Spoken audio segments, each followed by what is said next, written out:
Hello, welcome back to Champion News. I am Aubrey Griego. And I'm Talia Bush. And I'm Luis Reyes Serna. And this is your weekly news. For this week's sports, the boys varsity basketball team had a devastating 64-66 loss on Thursday night after going against Trevor Brown High School. On Friday night, the boys redeemed themselves with a victory overshadowing Ridge High School. The girls have been better, closing out their season, grabbing a 86-16 win against Trevor Brown. The girls turned their record to 13-7 on Friday night, with another win against Shadow Ridge High School. Both teams will go up against Camelback High School this Tuesday, with the boys playing their final home game of the season. For our soccer fans, the boys close out their season with a victory over South Mountain on Wednesday night, a win that sends them to the playoffs.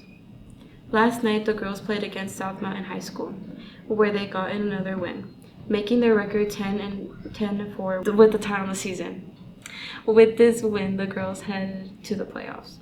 In local news, 2 Department of Public Safety crew members were killed on Wednesday night after responding to a shooting near Flagstaff. At 8:30, officials were responding to a call of domestic violence when one suspect began firing at officers while running along neighborhood rooftops. While the suspect was hospitalized after eventually being shot, the DPS helicopter crashed nearby while providing support to the officers on the ground. Many details are still unknown. Follow Champion News to stay up to date.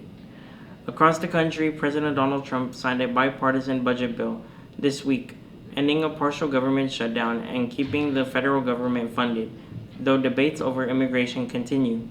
Nationwide protests erupted after 2 U.S. citizens were fatally shot by ICE officers in Minneapolis, renewing concerns over immigration enforcement and accountability.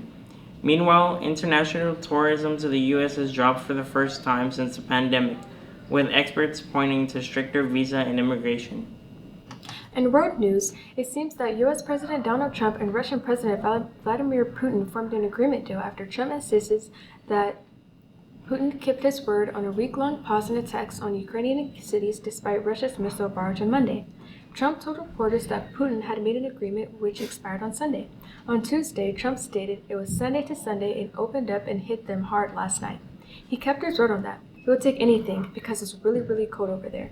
Troops began last Friday, a day after Trump announced he reached a deal with Putin to not bomb Ukraine for a week as freezing temperatures were approaching.